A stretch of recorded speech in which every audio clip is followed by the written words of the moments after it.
ونؤمن به ونتوكل عليه ونعوذ بالله من شرور أنفسنا ومن سيئات أعمالنا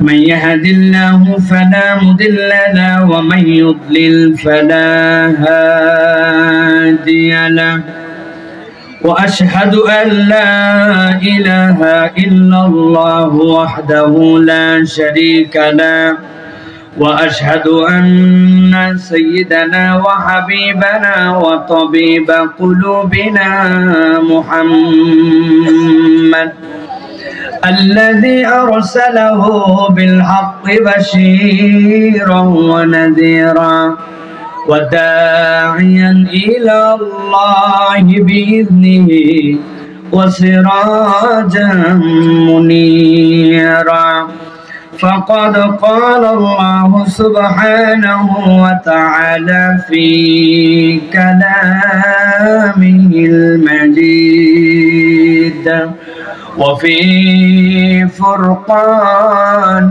الحميد أعوذ بالله من الشيطان الرجيم بسم الله الرحمن الرحيم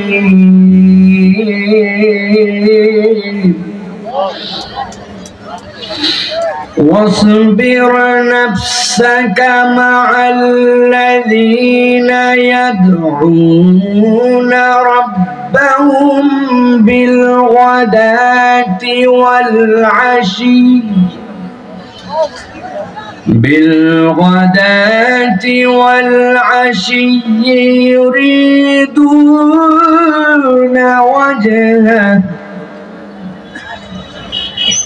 يريدون وجهه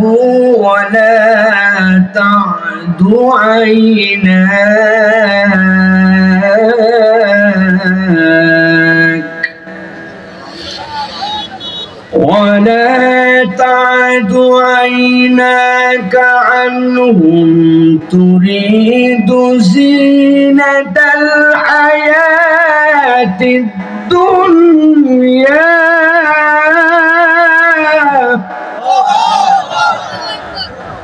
ولا تطع من أغفلنا قلبه عن ذكرنا واتبع هواه وكان أمره فرطا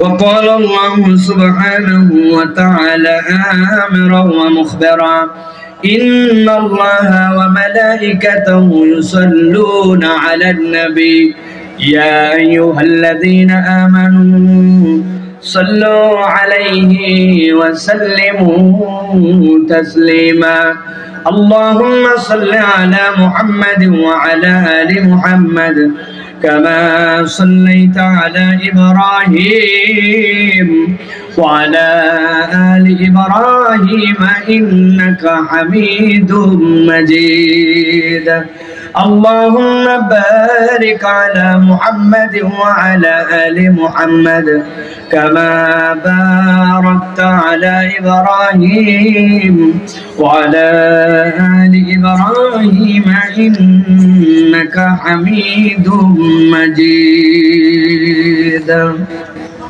আলহামদুলিল্লাহ আজকের এই ঐতিহ্যবাহী কুমিল্লা সদরের সোয়াগঞ্জের ঢুলিপাড়া বড় মসজিদ ঢুলিপাড়া ঐক্য পরিষদের উদ্যোগে চতুর্থ বাৎসরিক আজকের এই তাফসীরুল কোরআন মাহফিলের সুযোগ্য সম্মানিত সভাপতি হযরত মাওলানা আবুল বাশার সাহেব দামাত বারাকাতুহুল আলিয়া আজকের সম্মানিত আলোচক বৃন্দ বিশেষ করে কথা বলছিলেন শেখ সাইফুল্লাহ আল মামুন আল মাদানী হাফিজাহুল্লাহ ওয়া রাআহ কথা বলেছেন হযরত মাওলানা হাফেজ উবাইদুস সুবহান মামুন সাইদি আপনাদের মাঝে কথা বলবেন আমাদের শ্রদ্ধাভাজন ব্যক্তিত্ব আস-সুন্নাহ ফাউন্ডেশনের সুযোগ্য সম্মানিত চেয়ারম্যান, আমাদের বন্ধুবর, আমাদের প্রিয় শেখ আহমদুল্লাহ হাফিজাহুল্লাহ, আমি আপনাদের কাছে অল্প কিছু সময় নির্ধারিত প্রসঙ্গে কিছু কথা বলতে চাই।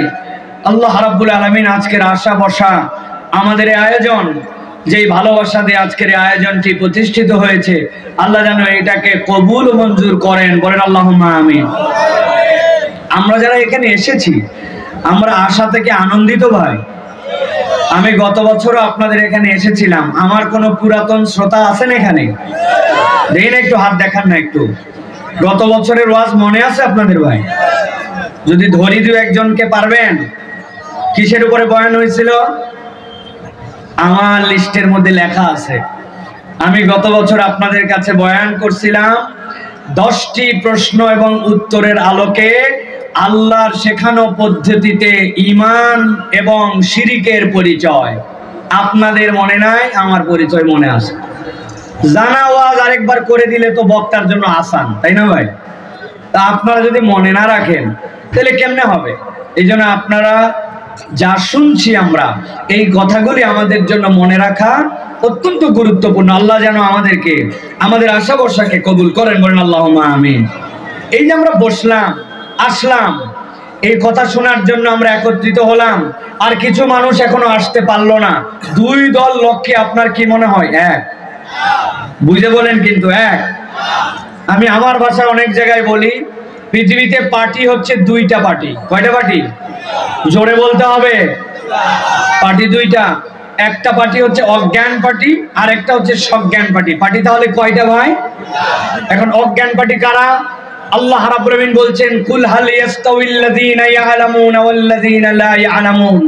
দুনিয়াতে যারা জানে আর যারা জানে না, এই দুই দল কি এক হতে পারে? না, এই দুই দল এক নয়। আল্লাহ বলছেন এই দুই দল এক নয়। এই দুই দলের যে জানা আর না জানার পার্থক্য, ওটাও দুনিয়ার কোনো গণিত, কেমিস্ট্রি, বায়োটেকনোলজি, জেনেটিক ইঞ্জিনিয়ারিং, ডাক্তারি এই বিদ্যা নয়। বরং যারা আল্লাহকে চেনে আর আল্লাহকে চেনে না, আল্লাহ আল্লাহ রসুলের চেনার জ্ঞান আছে আর জ্ঞান নাই, এই দুই দল লোক কখনো এক হতে পারে না। এই চেনার ভিত্তিতে দুনিয়াতে এক দল লোক অজ্ঞান পার্টির, আরেক দল লোক সজ্ঞান পার্টির। একসাথে সমস্বরে বলতে হবে, তাহলে পার্টি কয়টা? একটা পার্টির নাম, আরেকটা অজ্ঞান পার্টি। কাকে বলে? দুনিয়াতে যাদের বাড়ি আছে, গাড়ি আছে, টাকা আছে, পয়সা আছে, অর্থ আছে, বিত্ত আছে, ক্ষমতা আছে, সব আছে, কিন্তু তাদের কাছে আল্লাহ আল্লাহ রসুলের পরিচয় নাই। এরা হচ্ছে পার্টিতে অজ্ঞান, ঠিক না? আরেকটা পার্টি হচ্ছে সজ্ঞান পার্টি।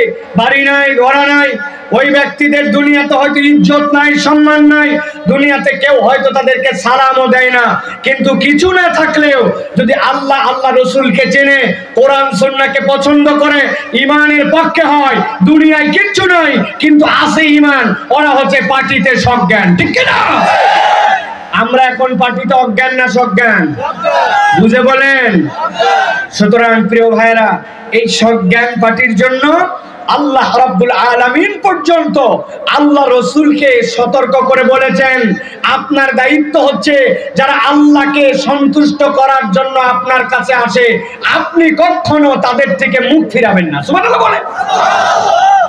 আল্লাহ রাব্বুল আলামিন বলছেন সূরা কাহফ 28 নম্বর আয়াত, আল্লাহ বলছেন ওয়াসবির নাফসাকা মা'আল্লাযীনা ইয়াদউনা রাব্বাহুম বিল গাদাতি ওয়াল আশি ইউরিদুনা ওয়াজহা। ও আমার হাবিব, কতগুলা লোক আপনার পাশে আসে, আসার পরে তারা নবীজিকে বলে, আপনার সাথে আমরা কথা বলতে চাই, আপনার সাথে আমরা একটুখানি আমাদের বিভিন্ন বিষয় নিয়ে আপনার সাথে সন্ধিতে আসতে চাই, আপনার সাথে আমরা চুক্তিতে আসতে পারি কিনা এই নিয়ে কথা বলতে চাই, কিন্তু আপনার পাশে যে যাব কোনো পরিবেশ নাই, নবীজি বললেন পরিবেশ নাই মানে আমি রাত দিন খানায় কাবার চত্বরে অথবা আমার বাড়ি তো মক্কার হারামের পাশে, আমি এখানেই থাকি, তোমরা চাইলেই তো আমার কাছে আসতে পারো, কিসে তোমাদেরকে ঠেকায়, কেন তোমরা আমার কাছে আসতে পারো না? তারা বলতে শুরু করলো, ও মুহাম্মদ, আপনার পাশে যারা আসে যারা থাকে ওই মানুষগুলার স্ট্যাটাস কেমন দেখেছেন? কেউ বা কামার, কেউ বা কুমার, কেউ বা সত্য সে ছিল দাস, সেখান থেকে মুক্ত হয়েছে, সমাজে তাদের কোনো স্ট্যাটাস নাই, সমাজে তাদের কোনো মর্যাদা নাই। ওই মানুষগুলাই তো আপনার আশপাশে এসে ভিড় করে থাকে, ওই মানুষগুলার জ্বালায় তো আমরা আপনার কাছে যাইতে পারি না। কি একটা বিধিকিচ্ছু অবস্থা, ওদেরকে একটু সরান, তাহলে অন্তত আমাদের স্ট্যাটাসের সাথে যায়, আপনার কাছে যে আমরা একটু কথা বলতে পারি। আল্লাহ রাব্বুল আলামিন আয়াতে কারিমা নাযিল করলেন, ওয়াসবির নাফসাকা মা'আল্লাযীনা ইয়াদউনা রাব্বাহুম বিল গাদাতি ওয়াল আশি ইউরিদুনা ওয়াজহাহু। ও আমার হাবিব, আপনাকে বললাম ওই মানুষ, যেই মানুষগুলা সকাল সন্ধ্যা আল্লাহ রাব্বুল আলামিনের সন্তুষ্টি করার জন্য আল্লাহর জিকিরে আপনার পাশে এসে বসে, ওদের স্ট্যাটাস যেমনই হোক না কেন, আর যারা আসতে পারে না সমাজে তাদের অবস্থান যেমনই হোক না কেন, আমি আল্লাহ আপনাকে দায়িত্ব দিলাম ওই মানুষগুলার থেকে কখনো আপনি মুখ ফিরাবেন না। সকাল সন্ধ্যা আল্লাহকে রাজি খুশি করার জন্য, কোরআন শোনার জন্য, আল্লাহর পথে থাকার জন্য সেই মানুষগুলো আপনার পাশে থাকে, যত ভিআইপি লোক আসুক আপনি তাদেরকে ছেড়ে কখনো যাবেন না। আপনি হিসাব মিলান, কোরআনের কথা শোনার জন্য, এই পথকে অবলম্বন করে নেওয়ার জন্য কোন মানুষগুলা দিল লাগায় চলাফেরা করে, ওই মানুষগুলাই হচ্ছে আল্লাহর কাছে পছন্দনীয়। তবে শর্ত আছে দুইটা, একটা হচ্ছে তার নিয়তটা হবে আল্লাহ রাব্বুল আলামিনের জিকির করা, আর দুই নম্বর দুনিয়ার লোক দেখানো নয়। কত বড় বক্তা আসছে, অমুক বক্তা আসলে আমি যাই, তুমুক বক্তা আসলে যাই না, এটা আপনার টার্গেট হতে পারে না। আপনার টার্গেট হবে আমি কোরআন এবং আল্লাহ রাব্বুল আলামিনকে রাজি খুশি করার জন্য কিনা। কোন ব্যক্তি যদি কোরআনের হালাকায় মাজালিসুল জিকিরে আল্লাহকে রাজি খুশি করার জন্য আসে, আল্লাহ রাব্বুল আলামিন ওই লোকগুলাকে আল্লাহ স্পেশাল বান্দা হিসেবে পছন্দ করে। সুবহানাল্লাহ। আল্লাহ বলছেন, ও আমার হাবিব, আপনাকে আরো আমি বলছি, ওয়ালা তাদু আইনাকা আনহুম, আপনি তাদের দিক থেকে আপনার চেহারা, আপনার মনোযোগ কখনো ঘুরাই নেবেন না। তুরিদুনা যিনাতাল হায়াতিদ দুনিয়া, দুনিয়ার অনেক সৌন্দর্য, দুনিয়ার অনেক আধিপত্য, দুনিয়ার অনেক নাজ নিয়ামত যেইগুলো আপনার সামনে চলে আসতে পারে, তার মানে ওই ব্যক্তির বিপরীতে এমন কতগুলা ব্যক্তি আসতে পারে আপনি মনে করতে পারেন তাদের সম্পদে সম্পদশালী, ক্ষমতায় তারা অনেক উচ্চকিত, সমাজের মধ্যে স্ট্যাটাসে তাদের অনেক দাম। আল্লাহ বলতেছেন যেই আসুক না কেন সে আসতে পারে ইসলামের পথে, কিন্তু আল্লাহ দায়িত্ব দিলেন দুনিয়ার এই সকল বৈষয়িক দৃষ্টিভঙ্গিতে যেই মানুষগুলা সমাজে ওরকম স্ট্যাটাস নাই কিন্তু আল্লাহকে রাজি খুশি করার জন্য কোরআন হাদিসকে পছন্দ করে, আপনি যেন কখনো তাদের থেকে মুখ ফিরাবেন না। সুবহানাল্লাহ। আল্লাহ কি মর্যাদা দিয়েছেন! আল্লাহ রাব্বুল আলামিন বলছেন এই মর্যাদা, এই সম্মান তাদের জন্য যারা কোরআন শুনতে চায় আর আল্লাহকে সন্তুষ্ট করতে চায়। এখন আমি জিজ্ঞাসা করব, এখানে আমরা যারা আসছি আমরা কি আল্লাহকে রাজি খুশি করার জন্য আসছি? হাত তুলে আল্লাহকে দেখান, দুই হাত শক্ত করে তোলেন। হয় নাই, কথা বলবেন না কেউ, হাত নামান, হাত নামান। আগে সিদ্ধান্ত দেন যে আপনাদের এলাকায় হাত সোজা করার মানে, আমি সব জায়গায় জিজ্ঞাসা করতেছি কারণ আমি জানি না আপনাদের এলাকায় আপনারা বুঝছেন কিনা। হাত সোজা করা মানে এরকম, এরকম, এরকম। যদি হাত সোজা এরকম হয়, হাতটা এরকম করে সোজা করতে পারবে, ভিতরে প্রচুর জায়গা আছে, ভিতরে ঢুকে বসতে হবে আপনাদেরকে, দাঁড়াই থাকলে হবে না, আপনাদেরকে অবশ্যই ঢুকতে হবে ভিতরে। আছেন আপনারা ভিতরে? আপনাদের কষ্ট দিয়ে ওয়াজ করবো না আমরা, এত বড় জায়গা করা হয়েছে দাঁড়াই থাকার জন্য না। ডিসিশন একটা, আইদার আপনি ঢুকবেন অথবা আইদার আপনি লিভ করবেন, যে কোনো একটা, দাঁড়াই থাকতে পারবেন না, বসতে হবে আপনাকে। ভিতরে আসেন, মেহরবানি করে আসেন আপনারা, আল্লাহর বান্দারা আসেন, ইয়াংরা আসেন, আমার প্রিয় ভাইরা আসেন। আপনাদের জন্য ওয়াজ, মুরব্বীদের জন্য না। এই মুরব্বীরা বহু ওয়াজ শুনছে, মুরব্বীরা মুরব্বীদের ওয়াজ করবে। ভিতরে আসেন, এদিকে আসেন, দাঁড়ানো যাবে না। ইয়াংরা আসো, সামনে আসো, সামনে জায়গা দেবো, আসো ভিতরে, আসো ভিতরে, আসো। হ্যাঁ, আপনারা ডেকে নেন, ওদেরকে আদর করে ডাক দেন, দেখেন জায়গা আছে, জায়গা হয়ে যাবে, ডাক দেন। কেউ দাঁড়ায় থাকতে পারবে না, একজনও না, নট এ সিঙ্গেল ম্যান। এখানে আমার স্বেচ্ছাসেবক কোথায়? বামে ডানে আমার স্বেচ্ছাসেবক লাগবে। এখানে কেউ দাঁড়াবে না, মাই খেলা ছাড়া কেউ না, নোবডি। হ্যাঁ, নামে কথা বলেন আপনারা, দাঁড়ান, ভিতরে আসেন আপনারা, বসেন ভাইরা, মাশাআল্লাহ। এবার হাত আমরা একসাথে সবাই সোজা করব, রেডি আছে ইনশাআল্লাহ? ওদেরকে ডাক দেন না, ওদেরকে ডেকে ঢুকান, আগে আসেন, হাত সোজা করেন, টান টান করে সোজা করেন, সবাই করছেন সোজা? হয় নাই সবার? দুই হাত, দুই হাত। এবার নামান হাত, ডানে বামে তাকায় দেখে নেন এবার কারা হাত উঠাতে পারে না। যে সকল মুরব্বীরা অসুস্থ তারা ছাড়া আমাদের সকলকে একসাথে আমরা হাত তুলবো। সবাই হাত সোজা করেন। শব্দ করছেন? থামেন থামেন থামেন থামেন থামেন, হাত সোজা করেন। সোজা করছেন সবাই? টান টান হয়েছে? এবার একটু পিছনে টানা দেন, হ্যাঁ এবার একটু সামনে দেন, ডানে দেন, এবার একটু বামে। এবার একসাথে হাতগুলো নড়াচড়া করেন, মাশাআল্লাহ। এবার শক্ত করে হাত সোজা করেন, সোজা করছেন? এবার বুক বরাবর হাত নামান, এই বরাবর নামাইছেন হাত, রেডি সবাই? এবার গলাটা একটু পরিষ্কার দেন, ভালো করে দেন, দিচ্ছেন সবাই? এবার আমরা একসাথে আকাশ বাতাস মুখরিত করে একটা তাকবীর দেবো ইনশাআল্লাহ। পারবেন ইনশাআল্লাহ? আমি যখন লিল্লাহে তাকবীর বলবো তখন হাত দুটো উপর দিকে ছুড়ে দিয়ে আল্লাহু আকবার বলতে হবে, ঠিক আছে? সাহেব চলে আসবেন সময় মতো। এর আগে আমি রেডি করে দিচ্ছি আপনাদের, উনি আসার পরে যেন ডানে বামে কোন রকম কোনো ডিস্টার্ব নাই, আসবেন নিরিবিলি একটা মনোমুগ্ধকর পরিবেশে আলোচনা উপহার দিবেন, ঠিক আছে তো ইনশাআল্লাহ?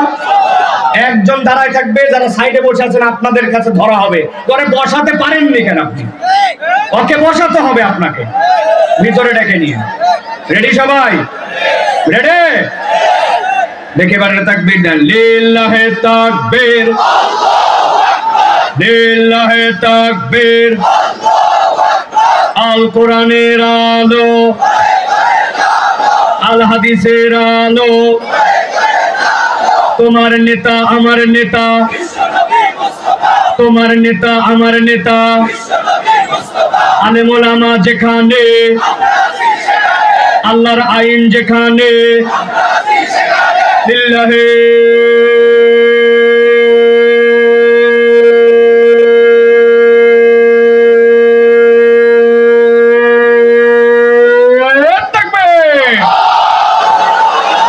আলহামদুলিল্লাহ। আর কোনো কথা হবে না, একবার এখন চুপ করে যাবেন। শুধু তারা এখন হাত উঁচু করবেন যারা এই স্লোগানটা জোরে সোরে দেন নাই, হাত উঁচু করেন তারা। যাক আলহামদুলিল্লাহ, ইমানে ঠিক থাকেন কিন্তু। আল্লাহ রাব্বুল আমিন আমাদেরকে কবুল করুন, আল্লাহুম্মা আমিন। প্রিয় ভাইয়েরা, আমি দুইটা পর্বে নির্ধারিত কিছু কথা বলবো। এর প্রাথমিক পর্বে একটা জিনিস বলে দিতে চাই আমাদের ইয়াংদেরকে, যুবকদেরকে। আমাদের ইয়াংরা, আমাদের তরুণরা, আমাদের যুবকরা, রাত দিন আড্ডা দাও, ঘোরাফেরা করো, অমুক তমুকের সাথে মিশো, অমুক তমুক দলের পিছে ছোট, বিভিন্ন ব্যক্তিকে অনুসরণীয় মনে করো। কিন্তু আল্লাহ রাব্বুল আমিন বলছেন দুনিয়ার মানুষকে নবী করিম সাল্লাল্লাহু আলাইহি ওয়াসাল্লামের মাধ্যম দিয়ে, ও আমার হাবিব, আপনি দুনিয়াতে থাকা অবস্থাতে আপনার জন্য নির্দেশনা, আপনার মাধ্যম দিয়ে কিয়ামত পর্যন্ত নির্দেশনা। তিন শ্রেণীর মানুষের অনুসারী আপনি হবেন না, তিন শ্রেণীর মানুষের আশপাশে আপনি ইচ্ছাকৃতভাবে যাবেন না, তাদের কাছে আপনি সহবত নেবেন না। তিন শ্রেণীর মানুষকে বিচার করে, হিসাব করে তাদের থেকে বুদ্ধি খাটায় দূরে থাকতে হবে। কয় শ্রেণী? কথা বলেন। তিন শ্রেণী। আল্লাহ রাব্বুল আমিন বলছেন নবীকে, ওয়ালা তুতি মান আগফালনা কলবাহু আন যিকরিনা। এর এক শ্রেণী হচ্ছে দুনিয়ার বুকে যারা নিজেদের অন্তরকে আল্লাহর জিকির থেকে খালি করে রেখেছে। ওরা আল্লাহ রাব্বুল আলামিনের জিকির করে না, আল্লাহ রাব্বুল আলামিনের একবারও নাম নেয় না। 2 ঘন্টা আড্ডাবাজি করে, 2 ঘন্টা একসাথে চলে, 3 ঘন্টা একসাথে থাকে, সারা দিন পার হয়ে যায়, একবার ইস্তেগফার নাই, একবার মজলিস ভঙ্গের দোয়া নাই, একবার আল্লাহ আল্লাহ রাসূলকে স্মরণ করে না। বাজে কথা, বেহায়াপনা কথা, মহিলাদেরকে নিয়ে আলোচনা, নানান ধরনের বৈষয়িক আলোচনা, দুনিয়া, সব দুনিয়া, কিন্তু ওই আলোচনার মধ্যে আল্লাহ রাব্বুল আলামিনের জিকির নাই। ওই অন্তরগুলো আল্লাহর জিকির থেকে খালি। তথা ওই মানুষগুলোর কাছে গেলে আপনিও প্রভাবিত হবেন, যে আপনিও মনে করবেন নিরেট দুনিয়াদার। এই জন্য আল্লাহ বলছেন, যাদের অন্তরে আল্লাহর জিকির নাই, আমাদের সম্পর্ক তাদের সাথে রাখা যাবে এই সাথে গেলে আমি নিজেও প্রভাবিত হব। এই সম্পর্কগুলা মানুষের মধ্যে প্রভাবিত হয়, ওই প্রভাবিত হয়ে এই মানুষগুলো আল্লাহর জিকির থেকে গাফেল হয়। 5 কথা 10 কথা পর আপনি একবার সুবহানাল্লাহ, আল্লাহু আকবার, আস্তাগফিরুল্লাহ, লা ইলাহা ইল্লাল্লাহ, আপনি ওঠার সময় মজলিস ভঙ্গের দোয়া পড়ে উঠতেছেন, আপনি ইস্তেগফার করতেছেন। 10 জনের সাথে মিশলে এই একটা হালত হয়। আর এমন বন্ধু আছে সারা দিন তামান পার করে দিলেও নামাজ পড়ার কথাও বলে না, নামাজের টাইমও দেখে না। ওই ব্যক্তির সাথে চলা মানে আপনি গাফেল হয়ে যাওয়া। অতএব আপনি কার সাথে ঘুরতেছেন, এই 1 নম্বর তালিকা, আল্লাহর জিকির যার সাথে নাই, আমার সম্পর্ক তার সাথে নাই। আল্লাহর জিকির মানে আবার এটা কেবল বুঝেন না, লা ইলাহা ইল্লাল্লাহ, সুবহানাল্লাহ, একজন খুব সারা দিন বলতেছে আস্তাগফিরুল্লাহ, লা ইলাহা ইল্লাল্লাহ, কিন্তু যোহরের নামাজের সময় নামাজ পড়ে না, আসরেরটা পড়ে না, মাগরিব পড়ে না। লা ইলাহা ইল্লাল্লাহ কাম হবে? আস্তাগফিরুল্লাহ কাজ হবে? মানে উনি মহিলাদের আলোচনা সব কমপ্লিট করে আবার আস্তাগফিরুল্লাহ বলে, কাম হবে ভাই? হবে না।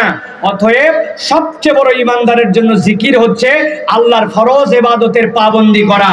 অতএব আল্লাহর ফরজ ইবাদতের পাবন্দি করে যে আপনার সম্পর্ক তার সাথে থাকবে। ওই লোক অনেক সময় আবার আল্লাহর ফরজ ইবাদতের পাবন্দি করে, নামাজ পড়ে, কিন্তু রাস্তা খায় বেড়ায়, আছে না ভাই? মানুষের জমির আল ঠেলে বেড়ায়, আছে না? বনের সম্পত্তি দেয় নাই, আছে না? আলেম ওলামারা যাদেরকে পছন্দ করেন না, আলেম ওলামাদেরকে যাদেরকে দেখতে পারে না, তাদের সাথে উনার বিরাট দোস্তালি, এই টাইপের লোক আছে না ভাই? এইগুলার অন্তর আল্লাহর জিকিরের একটা পার্ট থেকে খালি। অতএব 1 নম্বর, আল্লাহর জিকির থেকে গাফেল যারা, ইমানদারের সম্পর্ক তাদের সাথে থাকবে না। আল্লাহর নবীকে আল্লাহ বলতেছেন 2 নম্বর, ওয়াত্তাবা হাওয়া, আরেক শ্রেণীর সাথে যেন আপনি সম্পর্ক রাখবেন না, যারা দুনিয়ার বুকে নিজের মন পছন্দ জিন্দেগি চালায়। ইসলাম কিছু মানে, আবার ব্যক্তিগত ইচ্ছাও কিছু মানে, আল্লাহকেও মানে, আবার সমাজকেও মানে। আপনাদের এলাকায় আসেনি ভাই? ঈদের দিন বোরকা পরে না, চিন্তা করছে এত দামি জামা কাপড়, বিয়ে খেতে গেছে, ওই দিন কমিউনিটি সেন্টারে দেখার পরে বলছে, বাপ রে বাপ, এই আপা কোথা থেকে আসছে, এত সুন্দর, আমাদের এলাকার তো মহিলা না। ওই মহিলা বলছে, আরে বু, কি উল্টা পাল্টা বলতেছিস, আমি তোর পাশের বাড়ির তসলিমা আপা। বলছে, মানে আপনার সবসময় বোরকা পরে দেখি? বলছে 2000-3000 টাকা দিয়ে মেকআপ করছি, বিয়ের দিনও যদি বোরকা পরে আসি তাহলে আবার কি হলো? এই জন্য বোন, আজকে বিয়ের দিন বোরকা পরে আসিনি, অন্য সময় আল্লাহ বাঁচালে বাজারে গেলে আমি বোরকা পরি। এরকম আসেনি? তাহলে এই যে আল্লাহকে কিছু মানলো, আবার মন যতটুকু চাইলো ততটুকু মানলো। আল্লাহ বলতেছেন, যারা মন পছন্দ জিন্দেগি চালায়, আল্লাহ মানে সমাজকেও ইলাহ বানায়, আল্লাহ মানে পরিবেশকেও ইলাহ বানায়, আল্লাহ মানে আবার নিজের মন পছন্দেও চলে। আল্লাহ বলছেন, এই মানুষ কখনো প্রকৃতার্থে তোমার কল্যাণকামী নয়। অতএব এই মানুষের অনুসরণ করা যাবে না। 3 নম্বরে আল্লাহ বলছেন, ওয়া কানা আমরুহু ফুরুতা, আরেকটা শ্রেণী আছে ভয়ঙ্কর শ্রেণী। তারা কারা? যারা আল্লাহ রাব্বুল আলামিনের বিধানকে কেবল অমান্যই করে না, তারা অবাধ্যচারী, এবং তারা এমন ধরনের উদ্ধত্ত স্বভাবের যে তাদের আচার আচরণের মধ্যে ঔদ্ধত্যের প্রকাশ পায়। বুঝেন নাই আপনারা? আমি একটু বুঝাই। একজনকে বলছেন, ও ভাই চলো না ভাই, আসরের ওয়াক্ত হয়ে গেছে, নামাজটা পড়ে নেই। ও ভাই, তুমি মুখে দাড়িটা রাখলে না, তোমার কত সুন্দর লাগবে। যেই না আপনি বলছেন আসরের নামাজের কথা, ও হয়তো আসরের নামাজটা ওই ওয়াক্তে পড়বে না, কিন্তু বলতেছে, ভাই আসলেও নামাজটা পড়া উচিত। কিন্তু ভাইরে, আমার একটু শরীরটা আজকে পরিষ্কার নাই, নামাজ পড়বো ইনশাল্লাহ, আমার তো পড়া উচিত, তুমি আমাকে ডাকছো, এই কাজটা ভালোই করছো ভাই, দাড়িটা রাখা উচিত ভাই, রাখেন না কেন? বলছে আসলে আমার এটা শয়তানি, দাড়ি রাখলে কোনো সমস্যা নাই, কিন্তু মনে যে কি অবস্থা, অচিরে আমি ইনশাল্লাহ দাড়ি রাখার চিন্তা করতেছি। এটা একটা জবাব। আরেকটা শ্রেণীকে বলছেন চলো নামাজ পড়ি, চলো দাড়ি রেখে, যখন নামাজ পড়া লাগবে তখন আমি নামাজ পড়বো, এত আমার বলার দরকার নাই, সময় হলেই দাড়ি রাখবো, এত দাড়ি দাড়ি করেন কেন? আছে না ভাই? আল্লাহ বলছেন ওয়া কানা আমরুহু ফুরুতা, এক শ্রেণীর লোক আল্লাহর অবাধ্যতা এমন ভাবে করে যে তারা আল্লাহর কেবল অবাধ্যতাই করে না, বিরুদ্ধবাদী, তারা একটা আলাদা ধরনের মুড নিয়ে চলাফেরা করে। আল্লাহ বলছেন আল্লাহর হুকুম মানে না, আবার বিরুদ্ধবাদী চরিত্রের, এদের সাথে যেন সম্পর্ক রাখবেন না, এদেরকে অনুসরণ করবেন না। তাহলে আল্লাহর হুকুম মানে না, তার উপর আবার নিজের বাহাদুরি দেখায়, 2 নম্বর মন পছন্দ জিন্দেগি চালায়, 3 নম্বরে দুনিয়ার বুকে যারা আল্লাহর জিকিরের সাথে নিজেকে সম্পৃক্ত করে নাই। আল্লাহকে আল্লাহর নবী বলছেন, আল্লাহ রাব্বুল আলামিন আল্লাহর নবীকে বলছেন এই মানুষের সাথে সম্পর্ক রাখা যাবে না। একটু হিসাব করে দেখেন আমাদের সাথে এরকম মানুষের সম্পর্ক আছে না নাই? একটু বুঝে বলেন। আপনারা একটু বুঝেন না, এই জন্য বলতেছেন আছে। আমি তো দেখতে পাচ্ছি যে এই দলের লোক আমরা সবাই আছে, আবার কি বাদ দিলে তো ওই ভেড়ার লোম বাঁচতে লাগলে কম্বল সহ উদাও, এই তো আমরা সবাই। আমাদেরকে এখন পরিবর্তন হয়ে এই 3টা দোষ যেন আমার মধ্যে না থাকে সেই চেষ্টা করতে হবে। আমার মুরব্বীরা সারা দেশে আমি ওয়াজ করি, মজার একটা আইটেম খুঁজে পাই, আমাদের মুরব্বীরা আমাদেরকে বলে বাবা ভালো মানুষ আর নাই, নাই বাবা, আগের দিন ছিল আগে, এখন আর ভালো মানুষ নাই সমাজ। কি সুন্দর করে বলে, আছে না ভাই? এই কথা যারা বলে এরা টাটকা 2 নম্বর। 6 নম্বর হুজুর প্রমাণ দেন। আমার কথা হচ্ছে ভালো মানুষ নাই, তা আমি ভালো মানুষ হয়ে গেলেই তো একটা লোক আমারে খুঁজে পায়, আমি নিজে ভালো হব না, কিন্তু খালি ভালো মানুষ সারাদিন খুঁজে বেড়ায়, আছে কি না?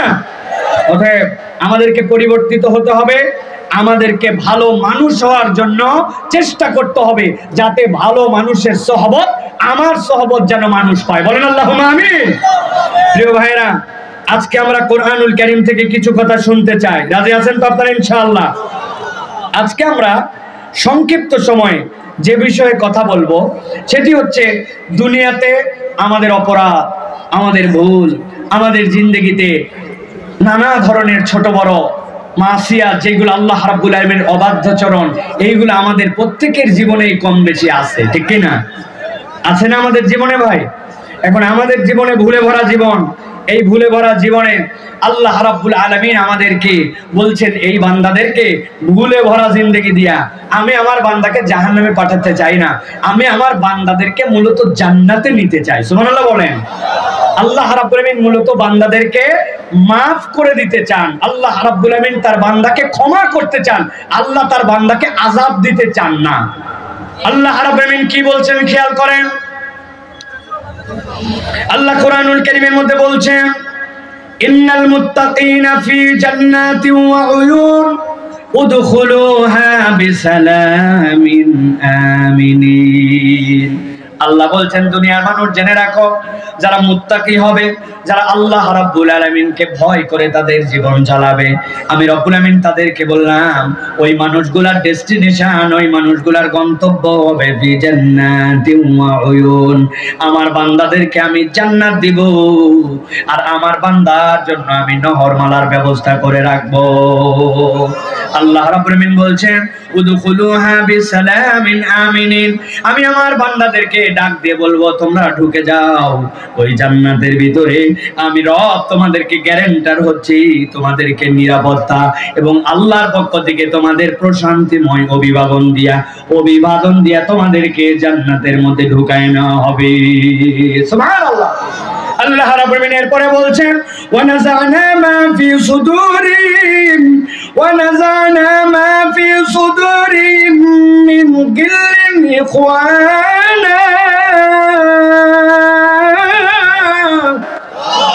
আমার রব্বুল আলামিন বলছেন ওই মানুষগুলাকে যখন জান্নাতে ঢুকানো হবে, দুনিয়ার বুকে চলতে ফিরতে অন্তরে অন্তরে ঠোকাঠুকি লাগতো, অন্তরে অন্তরে তাদের মধ্যে নানান ধরনের ঈর্ষা চলে আসতো, না চাইলেও শয়তান তাদেরকে প্রভাবিত করত।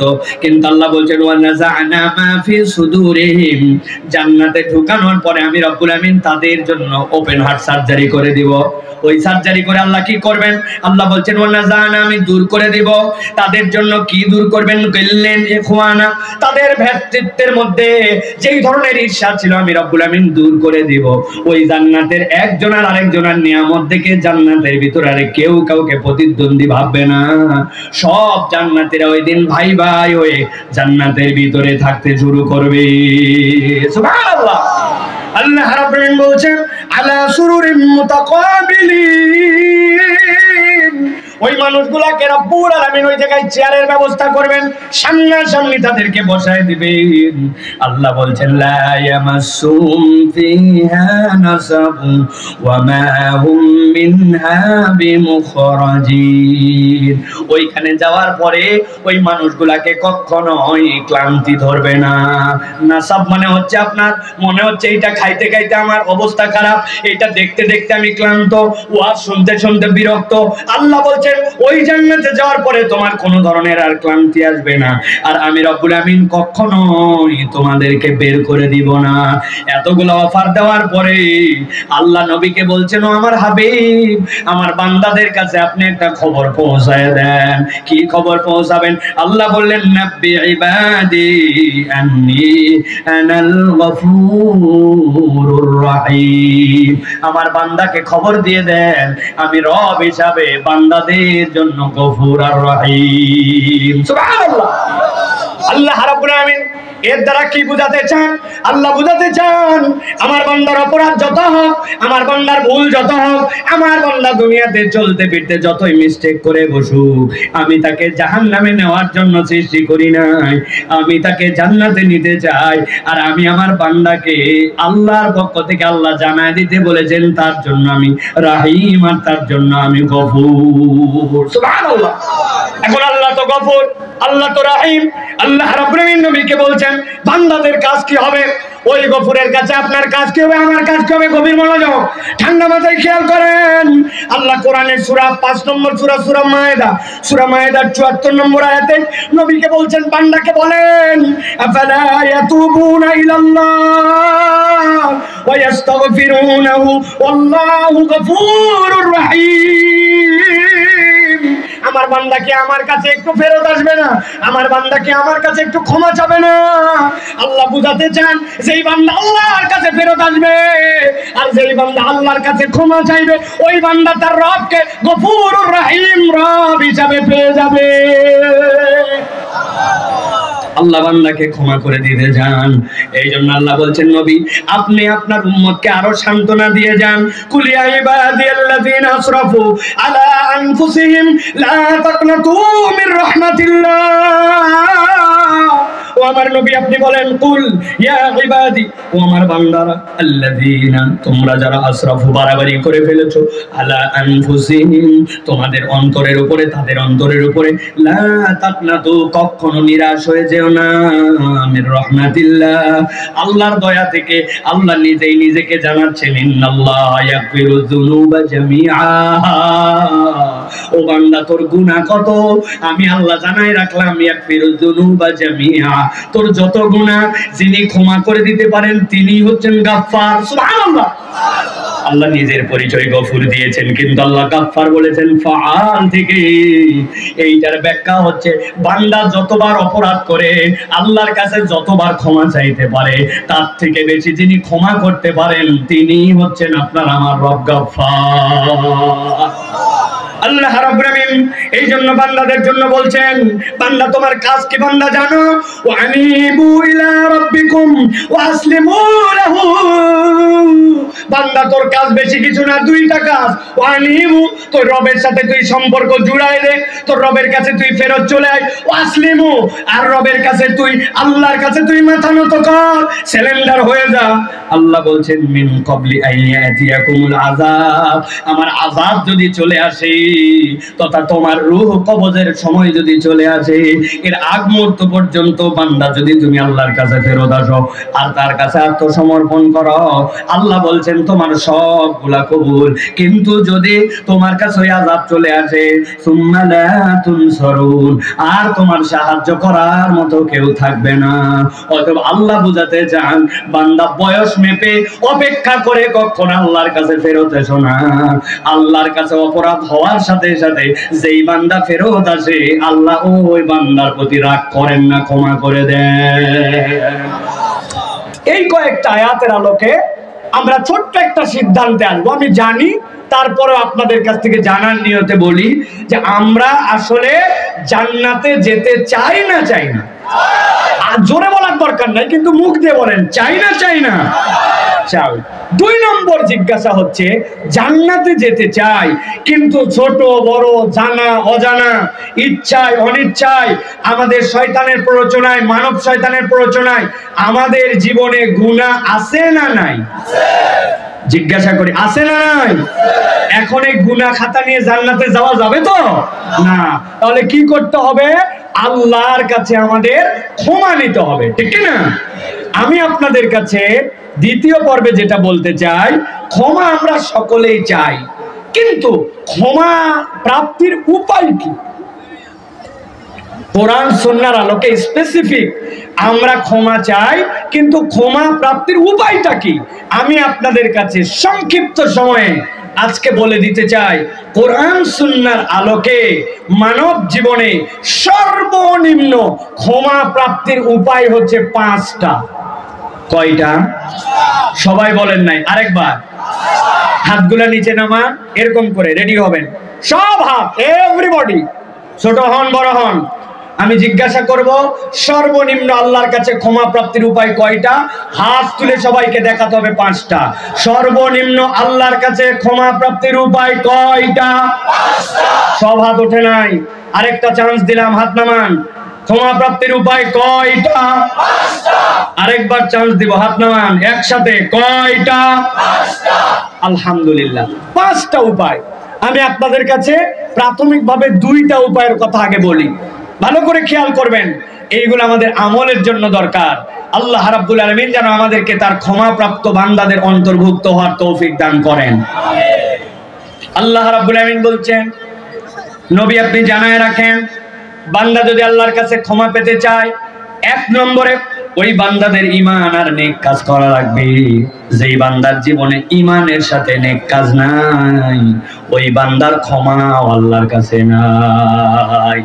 আল্লাহ রাব্বুল আলামিন কোরআনুল কারীমের 48 নম্বর সূরা ফাতহের 29 নম্বর আয়াতের মধ্যে আল্লাহ বলছেন, ওয়াদাল্লাহুল্লাযীনা আমানু ওয়া আমিলুস সালিহাতি মিনহুম মাগফিরাতান ওয়া আজরান আযীমা। আল্লাহ বলছেন, ও দুনিয়ার মানুষ, আমি রব তোমাদের সাথে ওয়াদা করা লাগে না, কিন্তু আমি রব হিসাবে তোমাদের সাথে ওয়াদা করলাম। আমি আমার বাচ্চার সাথে ওয়াদা করে আসছি, যাওয়ার সময় জিলাপি নিয়ে যাব, বাড়িতে ঢোকার সময় চকলেট নিয়ে যাব, বউকে বলছি এইবার বেতন পাই লাল শাড়ি কিনে দেব, বেনারসির শাড়ি, বাচ্চাকে বলছি 5 রেজাল্ট ভালো কর, তোর জন্য আমি একটা সাইকেল কিনে দেব। কিন্তু অনেক সময় আমাদের ওয়াদাগুলো এলোমেলো হয়ে যায়, বিভিন্ন পরিবেশের কারণে ওয়াদা রাখতে পারি না, হয় কিনা? আমার আল্লাহ রাব্বুল আলামিন বলছেন, বান্দা ইন্নাকা লা তুখলিফুল মিয়াদ, রব কখনো ওয়াদার ব্যতিক্রম করেন না। ফাআলুল লিমা ইউরিদ, তিনি যা চান তাই করতে পারেন, কিন্তু তারপরে আল্লাহ ওয়াদা করছেন, ওয়াদাল্লাহুল্লাযীনা আমানু ওয়া আমিলুস সালিহাতি মিনহুম মাগফিরাতান ওয়া আজরান আযীমা। আমার রব্বুল আলামিন বলছেন, আমি ওয়াদা করলাম 1 নম্বর কাদের সাথে? ঈমানদারদের সাথে। 2 নম্বর ঈমান আনার পরে যারা আমলে সালেহ করবে তাদের সাথে। জিজ্ঞাসা হলো, আমরা তো ঈমানদার, কিন্তু ঈমানের সাথে আমলে সালেহটা কি? আপনার আমার অনেকের বিশ্বাস নামাজ রোজা হজ যাকাত এটাই একমাত্র আমাদের জন্য আমলে সালেহ, তাই নাকি? ভালো করে বুঝনেন, ভালো করে বিজ ক্লিয়ার করেন। আমি তো অনেক সময় বলি, ভিন্ন সেন্সে নিয়েন না, নামাজ রোজা হজ যাকাত এইগুলো একটাও প্রকৃতার্থে আমলে সালেহ নয়। কেমনে আমলে সালেহ নয়? আপনার বাচ্চা ক্লাস 5-এ পড়ে স্কুলে তার ড্রেস আছে, সকাল 8:30 ঢুকতে হয়, প্রথম সময় দ্বিতীয় সময় বার্ষিক পরীক্ষা দিতে হয়, পরীক্ষায় পাস করতে হলে মিনিমাম 33 নম্বর পাওয়া লাগে, ঠিক কি না? ওই ছেলে স্কুলের ড্রেসও পরে না, সকাল 11টায় কোনোদিন যায়, কোনোদিন সকাল 10টায় যায়, ইচ্ছা মতো পরীক্ষা দিছে কিন্তু 33 পায় নাই। বুঝে থাকলে বলেন তো ওই ছেলে 5 থেকে 6-এ উঠবে? তার মানে কিছুদিনের এলোমেলো করলে স্কুল থেকেই বাইর করে দিতে পারে। আপনি যদি ইসলামকে স্কুল মনে করেন, নবী বলছেন বুনিয়াল ইসলাম আলা খামসিন, ইসলামটাও 5টা বেনার উপরে প্রতিষ্ঠিত আছে। 1 নম্বর শাহাদা, 2 নম্বর সালাহ, 3 নম্বর রোজা, 4 নম্বর যাকাত, 5 নম্বর হজ। আপনার জন্য আল্লাহ রাব্বুল আলামিন এইগুলা ডিউটি দিয়েছেন, এইগুলা যার উপরে ফরজ হবে তাকে করা লাগবে। এখন আপনি নামাজ পড়েন না কিন্তু আপনার ঈমান ঠিক আছে, কথা বলেন আছে কিনা? এরকম লোক এলাকায় আছে না ভাই? আমি তো বলি তুমি স্কুলের মধ্যেই নাই বেটা, ঈমান তো অনেক পরের কথা, ঠিক না? তাহলে যেই কাজ না করলে আপনার নাম স্কুলে থাকে না, ওই কাজ কেবল একমাত্র ভালো কাজ কেমনে হয়, ঠিক না? ভালো করে আপনাদের কাছে জিজ্ঞাসা করে বুঝ ক্লিয়ার করেন। পাকিস্তানে এক ওস্তাদ তার ছাত্রকে জিজ্ঞাসা করছে, বাবা এতদিন আমি পড়াতাম, তুমি আমার কাছে প্রশ্ন করতে, আমি উত্তর দিতাম, আজকে তোমার কাছে প্রশ্ন করব একটা, দেখি এতদিন কি পড়ালাম তোমার উত্তর দেওয়া লাগবে। যত মিডিয়ার লোকেরা আছেন এখানে তো কয়টা মানুষ, এইটা আপনাদের জন্য স্মরণ করা দিচ্ছি, এটা আলাদা করে সাইজ করে পুরা দুনিয়াতে এটা আলাদা করে দিবেন, ডলার কামাইয়ের জন্য নয়, দিন প্রচারের জন্য, অন্তত এটা মাথায় রেখেন। পাকিস্তানের ওই শিক্ষক ছাত্রকে বলছে, বলো তো বাবা নামাজ পড়ে না কারা দুনিয়ায়, তোমার দৃষ্টিতে বলো। ওই ছেলে খানিকক্ষণ চিন্তা করে বলছে, ওস্তাদ দুনিয়াতে নামাজ আমার যতটুকু মন বলে 3 শ্রেণীর লোক পড়ে না। বলছে প্রথমটা বল। বলছে প্রথম দুনিয়াতে যারা পাগল অথবা অজ্ঞান এরা নামাজ পড়ে না। পাগল নামাজ পড়ে, পড়লেও এলোমেলো পড়ে, ঠিক কিনা? অজ্ঞান লোক কি নামাজ পড়ে? দারুণ উত্তর দিছিস তো বাবা। 2 নম্বরটা বল। বলছে 2 নম্বর ওস্তাদ, এই দুনিয়ার বুকে তারা নামাজ পড়ে না যারা এই দুনিয়ার বুকে মৃত। মরা মানুষ নামাজ পড়ে, মরা মানুষের উল্টা নামাজ পড়া লাগে, ঠিক কিনা? বলছে দারুণ উত্তর দিছিস বাবা, এবার 3 নম্বরটা বল। বলছে ওস্তাদ 3 নম্বর হচ্ছে দুনিয়াতে যারা অমুসলমান এরা নামাজ পড়ে না, ঠিক কিনা? এবার 1 নম্বর বলেন তো নামাজ পড়ে না কারা? পাগল অথবা অজ্ঞান বলতে হবে সবাইকে, বলেন। 2 নম্বরে নামাজ পড়ে না কারা? মৃত। কারা? 3 নম্বরে নামাজ পড়ে না কারা? অমুসলমান।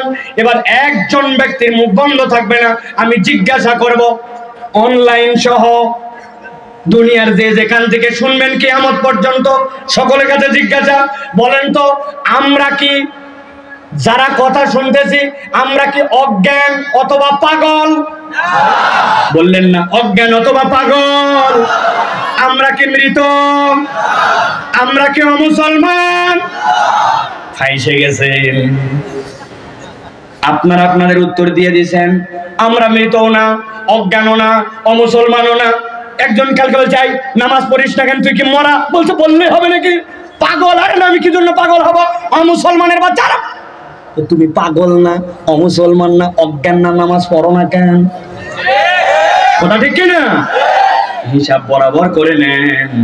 আল্লাহ বলতেছেন আমি ক্ষমা করে দিতে চাই, কিন্তু ঈমানের সাথে নেক আমল লাগবে। আর নেক আমলের বেস হচ্ছে আপনার সালাত। যার জীবনে সালাত নাই তার জীবনে কিচ্ছু নাই, ঠিক না? অনেকে আমাদের কাছে বলে হুজুর কোন শ্রেণীর মুসলমান ভালো মুসলমান বলেন তো? নামাজ পড়ে না কিন্তু সব এই করে, আর নামাজ পড়ে এই করে না। কোন শ্রেণীর মুসলমান? কি মনে হয় নামাজ পড়ে কিন্তু সুদ খায়, ঘুষ খায়, মিথ্যা কথা বলে? আরেকজন নামাজ পড়ে না, মিথ্যা কথাও বলে না, সুদও খায় না, মানুষের সাথে ভালো ব্যবহার করে। কোনটা ভালো মুসলমান? এই যে দেখেন, এইটা যদি একটা ব্ল্যাকবোর্ড হয়, আমি যা বলবো উত্তর দিবেন। এই যে একটা শূন্য লেখছি, মান কত? আরেকটা শূন্য দিছি, মান কত? আরেকটা শূন্য দিছি, মান কত? এবার একটা 1 দিছি, এই পারে 1, এর পিছনে আছে 3টা শূন্য, মান কত? বুঝে বলেন। পেছনে যদি 50টাও শূন্য দেয় মান কত? ডানে একটা শূন্য দিছি, মান কত? 2টা। তিনটা। ভালো করে মনে রাখেন, আপনার আমার আমল নামাতে ইমানের পরে আমল নামার প্রথমটা হচ্ছে সালাত। যার জীবনে সালাত আছে, ওই সালাতটা তাকে অকল্যাণ থেকে আজকে হলেও কালকে হলেও দূর করবে। কিন্তু যার সালাত নাই, আপনি যত ভালো মুসলমান সাজার চেষ্টা করেন, আপনার জীবনে এক নাই, ঠিক না? তাহলে আল্লাহ রাব্বুল আলামিন ক্ষমা করে দিতে চান। আল্লাহ বলছেন ইমানের সাথে নেক আমল লাগবে। নেক আমল মানে নামাজ, রোজা, হজ, যাকাত একমাত্র নয়। আপনাকে ওইটা আপনার বেসিক, ওইটা না থাকলে তো আমার ঈমান নাই, ওইটা না থাকলে আমার ইসলাম নাই। তাহলে আপনার আমার নেক আমলগুলা কি? আপনাকে আমাকে নেক আমল করার জন্য চেষ্টা করতে হবে। নবীজি এগুলার ইনস্ট্রাকশন আমার জন্য আপনার জন্য দিয়ে গেছেন।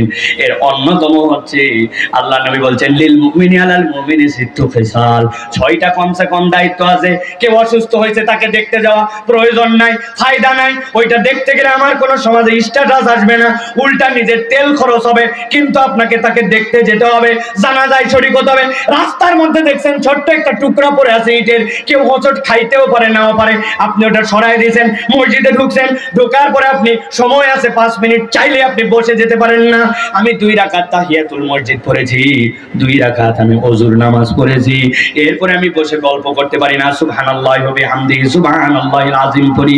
ধান লাগাই যখন, তখন আমি এই কাজ করি। আমি মোটরসাইকেলে যাচ্ছি, গাড়িতে বসে আছি, আমি আমার ওজিফা করি। নামাজের পরে চলতে ফিরতে মানুষের জন্য কল্যাণ করি। কিছু না পারলেও যাকে দেখি তার সাথে হাসি মুখে কথা বলি। আর আমার মুখ দিয়ে আমি গালিগালাজ করি না, মিথ্যা কথা বলি না, মানুষের সাথে অন্তত হাসি মুখে কথা বলি। একজন একটা রিক্সা খুঁজে পাচ্ছে না, আপনি একটু রিক্সাটা আগায় দিয়েছেন। একজন মালটা উঠাতে পারছেন, একটু ধরে দিয়েছেন। মুরব্বী একজন মুরব্বী সম্মান করার যোগ্য, তিনি, তাকে আপনি সম্মান করে সালাম দিয়েছেন। একজন ছোট, যাকে আপনার স্নেহ কদরকারকে আপনি স্নেহ করেছেন। এই যে খুলুকে হাসান আপনার আমার জীবনে, এইগুলা প্রত্যেকটাই বান্দার জীবনে নেক আমল। আল্লাহ বলছেন ইমানের পরে বেসিক কাজগুলা পালন করার পরে যেই বান্দা এই নেক কাজগুলা করবে, আল্লাহ রাব্বুল আলামিন অটোমেটিক ওই বান্দাগুলাকে মাফ করে দিবে। প্রিয় ভাইয়েরা, 2 নম্বরে আল্লাহর কাছে যদি আপনি ক্ষমা পেতে চান, তাহলে আল্লাহর কাছে আপনাকে ক্ষমা চাওয়া লাগবে। কি বলছি? ক্ষমা চাওয়া লাগবে। আল্লাহর কাছে ক্ষমা না চাইলে আল্লাহ ক্ষমা করেন না। দেখেন তো কোরআন কি বলতেছে আমাদেরকে। সূরা নিসা 110 নম্বর আয়াত, আল্লাহ রাব্বুল আলামিন বলছেন ওয়া মান ইয়ামাল সুআন আও ইয়াযলিম নাফসাহু সুম্মা ইস্তাগফিরিল্লাহ ইয়াজিদিল্লাহ গফুরার রাহিমা।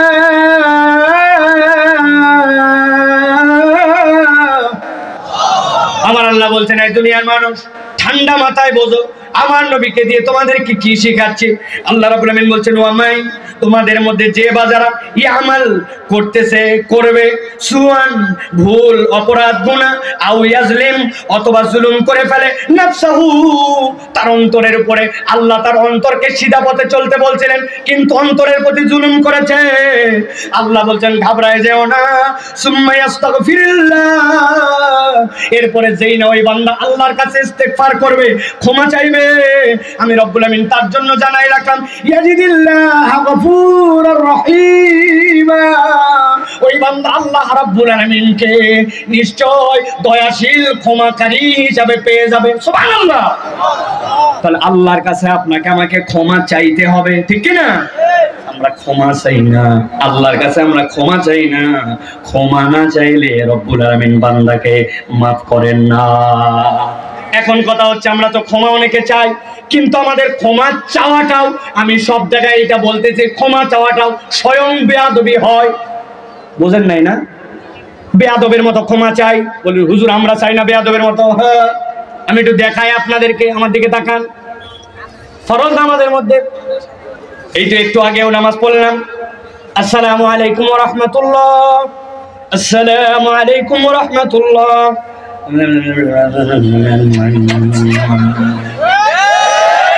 আসেনি ভাই? ও বাবা, এইটা তো তাও গেল ফরজ নামাজ জামাতে। ব্যক্তিগত নামাজ তো আরো খারাপ। কি বলছেন আপনি ওই জায়গায়?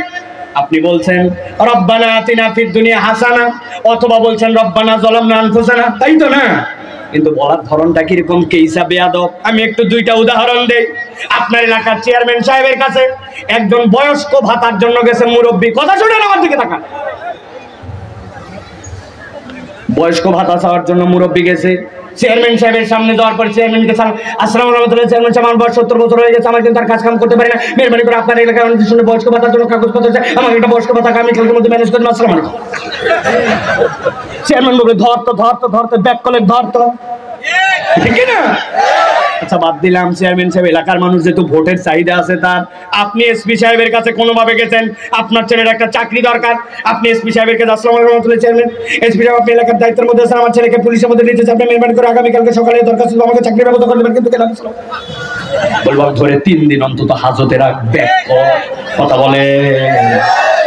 আপনার চেয়ারম্যান লোড নিতে পারে না, আপনার ওসি লোড নিতে পারে না, আর আমলনামা গুনাহ খাতায় ভরপুর। আমি বেয়াদবের মতো আল্লাহর কাছে চাই, আমার আল্লাহর কাছে চাওয়ার আদব আমি শিখি না, ঠিক না?